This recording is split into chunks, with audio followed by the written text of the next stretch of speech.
অনেক কথা আপনাকে বলার আছে। আপনি তার শেষ গন্তব্য।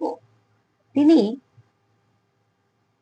আপনাকে হারিয়ে ফেলতে চান না, বা হ্যাঁ, হারিয়ে ফেলতে চান না। কেন? কি ভাবছেন উনি? উনি এখন নিজেকে নিয়ে ভীষণ ব্যস্ত আছেন। এখানে থার্ড পার্টি রয়েছে। প্রথম দিকে হয়তো আপনার সাথে মুখোশ পরেই অভিনয়টা করেছিলেন, এখনো হয়তো করছেন। বা এখানে দেখুন, অর্থনৈতিকভাবে উনি একটু দুর্বল ছিলেন, এখন যেহেতু সবল হয়েছেন তার জন্য হয়তো আপনাকে পাত্তা দিচ্ছেন না। যারা নো কন্টাক্টে আছেন, বা ধরুন যারা কন্টাক্টে আছেন, তাদের পার্টনার কিন্তু চাইছেন এখন আপনার সাথে কমিউনিকেশন করতে। এবং এখানে দেখুন জাস্টিস কার্ড এসছে। হতে পারে উনি জাস্টিস চাইছেন, বা যে থার্ড পার্টি রয়েছে সেই থার্ড পার্টির থেকে উনি বেরোতে চাইছেন, কারণ সেটা কার্মিক রিলেশন। সেই কার্মিক রিলেশন থেকে বেরিয়ে কিন্তু এখানে দায় ম্যাজিশিয়ান এসছে। এখানে উনি কিন্তু ভীষণ পজিটিভ কার্ড ম্যাজিশিয়ান। উনি সবকিছুই উনি করেছেন, এখন একটা ভালো পাওয়ার পজিশনে আছেন। উনি চাইছেন একটা ম্যাজিক কিছু করতে, ইউনিভার্সের কাছে কিন্তু উনি প্রে করছেন। এই সম্পর্কটাকে উনি মনে করছেন টুইন ফ্লেম সম্পর্ক। এই সম্পর্কটাকে উনি এটা ভাবছেন যে টুইন ফ্লেম একটা সম্পর্ক হতে পারে, বা একটা পাস্ট লাইফের সোলমেট কানেকশনও হতে পারে।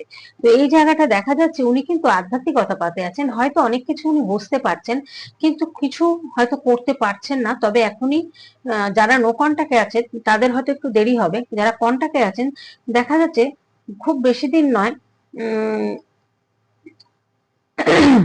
8 সপ্তাহ, 9 সপ্তাহ, 6 সপ্তাহ এর মধ্যে কিন্তু আপনাদের একটা যোগাযোগ হতে পারে। মানে উনি দেখা করার কথা ঠিক করতে পারেন, বা আপনাকে হয়তো কিছু জানাবেন, বলতে চাইছেন। কি বলবেন? উনি হয়তো আপনার কাছে যা হয়েছে ঘটনা সেটা বলে আপনার কাছে কি ফাইনালি কোনো ডিসিশন নেবেন বা কমিউনিকেশন করবেন। সেই জন্যই কিন্তু চাইছেন যে একটা যাই হোক ফাইনালি কথাবার্তা বলবেন, কারণ আপনাকে হারিয়ে ফেলতে উনি চান না। কারণ উনি অনেক কষ্ট পেয়েছেন, অনেক আঘাত পেয়েছেন, অনেক চিট হয়েছেন মানুষের কাছে। সেই জন্য উনি কিন্তু আপনাকে আর হারাতে চান না। উনি চাইছেন আপনার ভালোবাসাটা হয়তো সবার থেকে সেরা ছিল।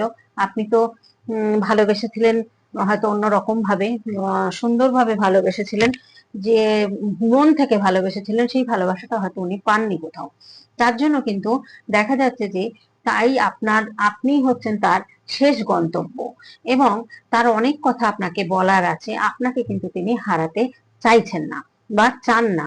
এখানে যেহেতু টুইন ফ্লেমের সম্পর্কটা এসছে, কার্ডটা এসছে, এখানে দেখুন বিয়ের কার্ডও এসছে। যারা অবিবাহিত আছেন তাদের কিন্তু বিয়ের প্রস্তাব দেবেন উনি। দেখুন ওনার থার্ড পার্টি সম্পর্ক ছিল, আর সেখানে কিন্তু উনি অনেক কষ্ট পেয়েছেন। অনেক বন্ধুদের কাছে